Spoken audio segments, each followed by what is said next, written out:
Good afternoon. My name is Holberg. I'm here from the Unitarian Universalist Church of Buffalo, UUCB, one of at least 3 UUCBs in New York. We're UUCB. How many of you are familiar with our church? Been there?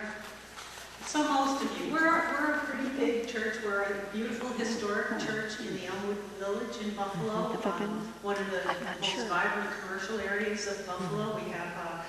We are actually a pre-merger congregation. We are a Unitarian and Universalist congregation that merged in 1953, anticipating change even before it happened.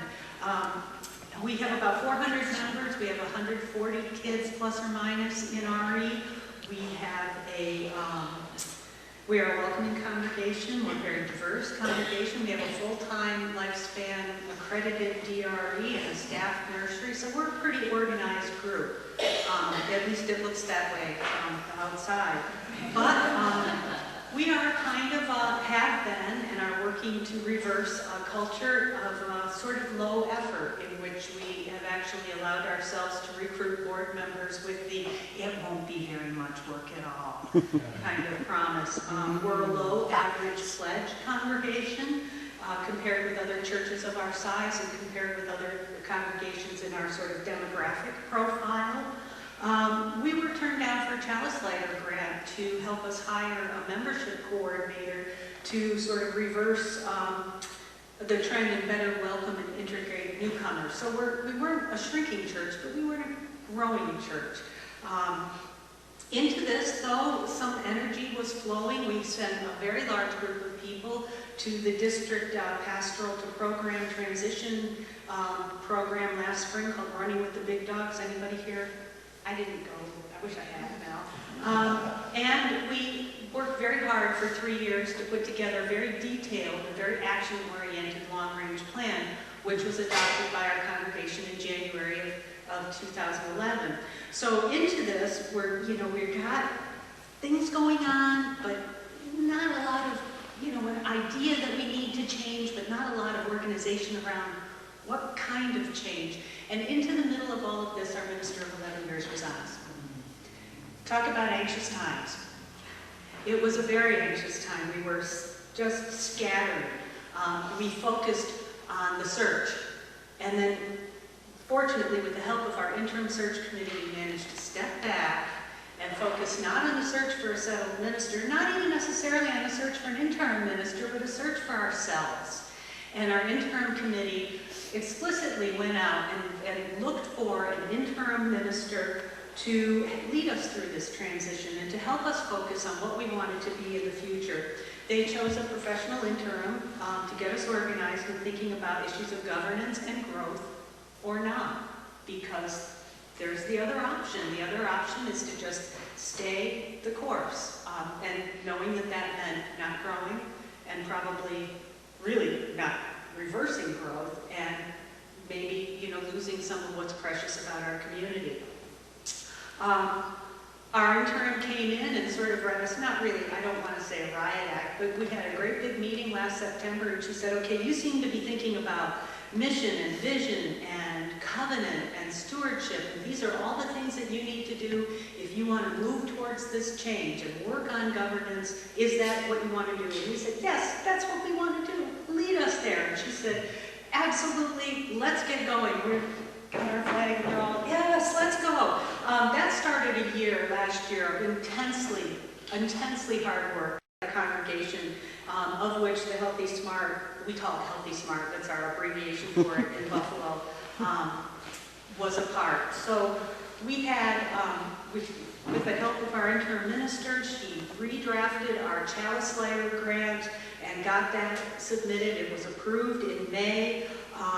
We had a governance study group that was looking at different, how are we going to govern ourselves? If we're going to move from pastoral to program, what's going to be the relationships inside the church?